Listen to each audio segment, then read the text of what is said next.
If you're in the market for a pair of premium weightlifting shoes, you might be considering the Reebok Legacy Lifters. If you've been lifting seriously for a while, you might have thought about getting yourself a pair of weightlifting shoes to help you with your stability. Well, do you even need weightlifting shoes? Are the Legacy Lifters even worth the $200 price tag? I'll tell you. You can pick up the Reebok Legacy Lifters directly from Reebok for $199.99 with free shipping.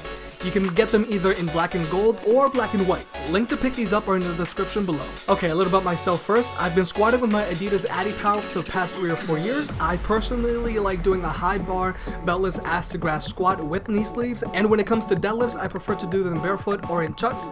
With that out of the way, let's get started with the review.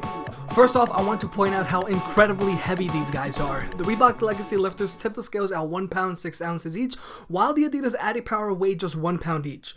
Most of the weight is distributed to the back of the shoe. Seems like the heel on the shoe is pretty dense. Speaking of the heel on the Legacy Lifter is a 3/4 inch heel and have a 22mm drop, which is much more dramatic heel drop than the Adidas Addy Power. Having that 22mm heel drop does feel very different than the Addy Power. The Reebok Legacy Lifters also give you much more arch support, but when it came to squatting ass to grass, I did notice getting out of the hole was a lot easier than with the Addy Power.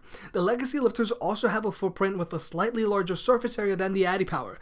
The rubber outsole combined with the slightly larger surface make for a much more stable platform to perform heavy lifts with. You don't have to worry about your feet rolling inwards unless you've got some really bad muscle imbalances or mobility issues. But when it comes to flexibility, the rubber outsole really suffers. The Reebok Legacy Lifters are very stiff shoe.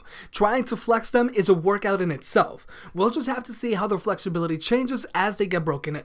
Aside from the golden heels, which I think look badass, I also really like Reebok's 2 metatarsal strap system.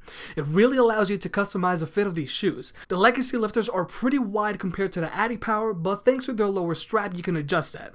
Along with the laces and upper strap, you can make these shoes fit exactly how you want them to. Something I was never really able to do with my Addy Power. I would usually end up getting some kind of discomfort while working out in them. Now, when it comes to heel slippage, there's 0 to very little, and that's thanks to 2 things. First is due to the upper strap and the very well designed heel counter on the back. This is Reebok's Exo Frame heel counter, which wraps all around your heel. The perforated foam also provides a very good amount of padding, but it's also breathable enough to keep your feet cool while you work out. The same perforated foam is used on the tongue of the shoe, but I did find myself constantly adjusting it during my workout. Unlike the Adidas, the Reebok Legacy Lifters don't offer any grip on the bottom of its tongue. Overall, the construction and design of the shoe is superb. You've got leather on almost 75% of the shoe, with a textured pattern on the straps which give it a little touch of finesse. Branding is kept to a minimal and classy thanks to Reebok's Delta logo. Also, if you look closely, you can also see Reebok's stamp on the toe box and on one of the clasps. I just wish the aglets on the shoe were made out of metal instead of plastic. Oh, and if you didn't know this was called an aglet, well, now you know. You're welcome. Overall, the Reebok Legacy Lifters are a very stylish and comfortable shoe for powerlifting and weightlifting. The 22mm heel drop is pretty drastic compared to what I'm used to, but adjusting is easy. The 2-strap system on the Legacy Lifters really allow you to customize how they fit, and they really give you a solid platform to lift in. The rubber outsole and larger footprint ensure your feet are going nowhere when you're squatting. I just wish there was a little rubber for grip under the tongue of the shoe to help it stay in place. These shoes are amazing at one thing and one thing only, and that's keeping your feet stable at all times. If you've been squatting in the Adidas Addy Power or Nike Romaleos 1 or 2 or any other squatting shoes for a while and you've been interested in the Reebok Legacy Lifters, then try them out. The larger heel drop could help your squat in some circumstances. These shoes are a little wide, but I still go true to size. Now, if you're still new to fitness and you're still learning how to squat, then I advise you to hold on. Try squatting and deadlifting barefooted or in chucks.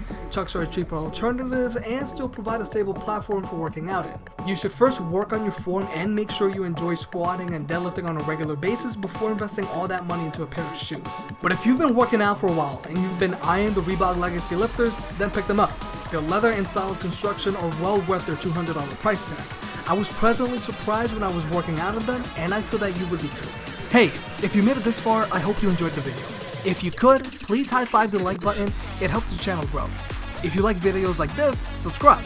There are more product reviews and fitness advice videos coming. For more, check out gymcaddy.net, and I'll catch you next time.